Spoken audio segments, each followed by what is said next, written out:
Friends, welcome to visit top math.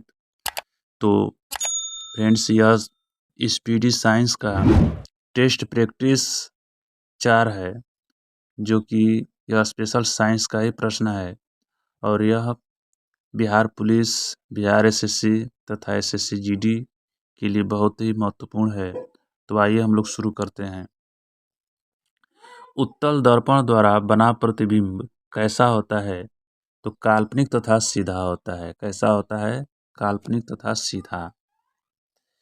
आगे है गोलीय दर्पण की फोकस दूरी। गोलीय दर्पण की फोकस दूरी उसकी वक्रता त्रिज्या के कितनी होती है?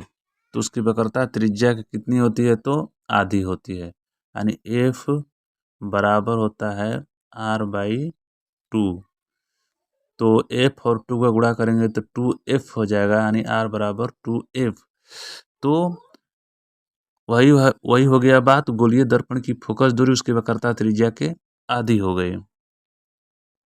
आगे है हजामत बनाने के लिए किस दर्पण का प्रयोग किया जाता है?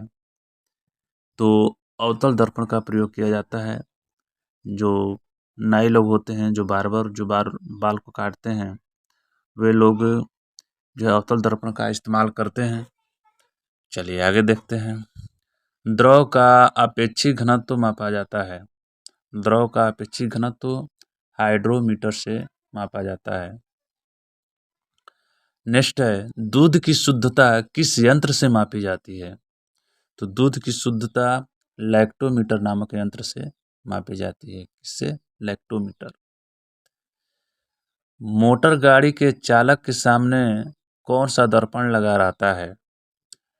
मोटर गाड़ी जैसे मान लीजिए कार हो गया, इसके बाद मोटर गाड़ी में और सब जो हो गया, जैसे ट्रक कोई भी जो लगा रहता है, सामने लगा रहता है, मोटरसाइकिल में भी लगा रहता है, तो ये सब उसमें कौन सा दर्पण लगा रहता है? उत्तल दर्पण लगा रहता है। फोटोग्राफिक कैमरे का अभिदृश्यक होता है, कौन सा लेंस होता है? उत्तल लेंस होता है। ठीक, आगे देखिए। पानी में हवा का बुलबुला किस तरह कार्य करता है? तो वह अवतल लेंस की तरह काम करता है, वो हवा की बुलबुला। वायुमंडल की आर्द्रता मापी जाती है। तो वायुमंडल की आर्द्रता हाइग्रोमीटर से मापी जाती है। किससे मापी जाती है? हाइग्रोमीटर से। भूकंप मापी यंत्र है, यानी भूकंप को किस यंत्र से मापते हैं? तो सिस्मोग्राफ से मापते हैं। किससे मापते हैं? सिस्मोग्राफ से। ध्वनि की तीव्रता जो है किस में मापी जाती है? तो ध्वनि की तीव्रता डेसिबल में मापी जाती है। मानव रेटिना पर बना प्रतिबिंब कैसा होता है? जो मनुष्य का जो आँख के अंदर जो रेटिना होता है, उस पर प्रतिबिंब कैसा बनता है? तो वास्तविक और उल्टा बनता है। आगे देखिए। जब कोई वस्तु को दो समानांतर समतल दर्पण के बीच रखी जाती है, उस समतल दर्पण दो होना चाहिए लेकिन समानांतर होना चाहिए, तो उनके बीच कोई वस्तु जब हम रख देते हैं तो कितना प्रतिबिंब बनेगा? तो अनंत प्रतिबिंब बनेगा, बहुत से प्रतिबिंब बनेगा। आगे देखिए। हृदय की गति सुनने के लिए किस यंत्र का प्रयोग किया जाता है? हृदय की जो गति होती है ना, कुछ सेकंड पर चलती है, उसको जो है सुनने के लिए किस यंत्र का प्रयोग करते हैं? तो स्टेथोस्कोप, इसी का प्रयोग करते हैं। आगे देखिए। वायुमंडल दाब की माप की जाती है। तो वायुमंडल दाब की माप बैरोमीटर से की जाती है। सरल सूक्ष्मदर्शी में वस्तु को रखा जाता है। वस्तु को कहाँ रखा जाएगा? लेंस और प्रकाश केंद्र के बीच रखा जाएगा। लेंस और प्रकाश केंद्र के बीच रखा जाता है। वनस्पति तेलों से कृत्रिम घी बनाने में किस उत्प्रेरक का प्रयोग किया जाता है? तो इसमें जो है ऑप्शन हो जाएगा सी, निकिल का प्रयोग किया जाता है। अमोनिया गैस बनाने की हैबर विधि में किस उत्प्रेरक का प्रयोग किया जाता है? ये तो फेमस है, लौह चूर्ण तो रहेगा ही। अवतल दर्पण में वस्तु का प्रतिबिंब दर्पण के पीछे काल्पनिक, सीधा तथा वस्तु से बड़ा बनता है, तब वस्तु कहाँ होती है? तो भाई वस्तु फोकस और ध्रुव के बीच होगी, तब जाके ऐसा प्रतिबिंब बनेगा। रक्तदाब किस यंत्र से मापा जाता है? स्फिग्मोमैनोमीटर से। किससे? स्फिग्मोमैनोमीटर से। ट्रांसफार्मर ट्रांसफार्मर का क्रोड बना होता है। ट्रांसफार्मर का क्रोड क्या चीज का बना होता है? नर्म लोहा का। ट्रांसफार्मर किस सिद्धांत पर काम करता है? तो ट्रांसफार्मर विद्युत चुंबकीय प्रेरण के नियम पर काम करता है। ट्रांसफार्मर प्रयुक्त होता है, ये होता है ट्रांसफार्मर प्रयुक्त होता है क्या चीज में? तो एसी वोल्टेज में उपचयन या अपचयन करने के लिए। आगे देखिए, हीट स्टोन ब्रिज का व्यवहार किसे मापने में किया जाता है? हीट स्टोन ब्रिज का व्यवहार किसे मापने में किया जाता है?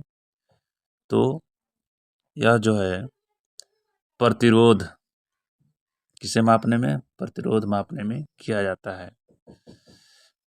पानी के अंदर ध्वनि सुनने का यंत्र क्या कहलाता है? हाइड्रोफोन। लाउड स्पीकर में ऊर्जा परिवर्तित होता है, जो लाउड स्पीकर होता है उसमें ऊर्जा कैसा परिवर्तन होता है?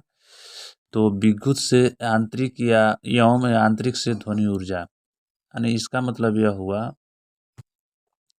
कि विद्युत ऊर्जा ध्वनि ऊर्जा में बदलता है, यानी विद्युत ऊर्जा को क्या कर देता है? ध्वनि ऊर्जा में बदलता है। लाउड स्पीकर है तो ध्वनि में बदलेगा ही। निम्नलिखित में किस यंत्र में यांत्रिक ऊर्जा वैद्युत ऊर्जा में परिवर्तित होता है? निम्नलिखित में किस यंत्र में यांत्रिक ऊर्जा वैद्युत ऊर्जा में परिवर्तित होता है? डायनेमो। निम्नलिखित में कौन सी युक्ति विद्युत ऊर्जा को यांत्रिक ऊर्जा में परिवर्तित करता है? तो विद्युत मोटर करता है। ऐसा बहुत इंपॉर्टेंट है, याद रखिएगा आप लोग। रासायनिक ऊर्जा का विद्युत ऊर्जा में परिवर्तन कहलाता है, क्या कहलाता है? रासायनिक ऊर्जा का विद्युत ऊर्जा में परिवर्तन होता है, यानी बैटरी में रासायनिक ऊर्जा किसमें बदलता है? विद्युत ऊर्जा में। आगे देखिए, रेक्टिफायर का प्रयोग किया जाता है। रेक्टिफायर, इसका प्रयोग कहाँ किया जाता है? तो एसी को डीसी बदलने के लिए। एसी का मतलब होता है अल्टरनेटिव करंट और डीसी का मतलब होता है डायरेक्ट करंट। इसी को एसी को डीसी में बदलने के लिए इसका प्रयोग किया जाता है। आगे है, ट्रांसफार्मर का प्रयोग किया जाता है। ट्रांसफार्मर का प्रयोग किया जाता है, किसमें किया जाता है? तो केवल एसी में किया जाता है, यानी अल्टरनेटिव करंट में। ए से अल्टरनेटिव, सी से करंट। टेलीफोन लाइन में प्रवाहित ऊर्जा है। टेलीफोन लाइन में कौन सी ऊर्जा प्रवाहित होती है? तो ये तो सबको पता होगा, विद्युत ऊर्जा। शुष्क सेल में किस तरह की ऊर्जा निहित होती है? तो शुष्क सेल में रासायनिक ऊर्जा होती है। जो शुष्क सेल, सूखा हुआ सेल होता है, उसमें रासायनिक ऊर्जा होती है। ठीक, आगे चलिए। उच्चतर वोल्टेज से निम्नतर वोल्टेज या विपरीत से एसी रूपांतरित करने वाला उपकरण कहलाता है। उच्चतर वोल्टेज से निम्नतर वोल्टेज या विपरीत से एसी रूपांतरित करने वाला उपकरण कहलाता है, क्या कहलाता है? तो ट्रांसफार्मर कहलाता है। ठीक है, तो फ्रेंड्स, ये वीडियो अच्छा लगा हो तो आप लोग लाइक और सब्सक्राइब जरूर कर दीजिएगा। थैंक्स।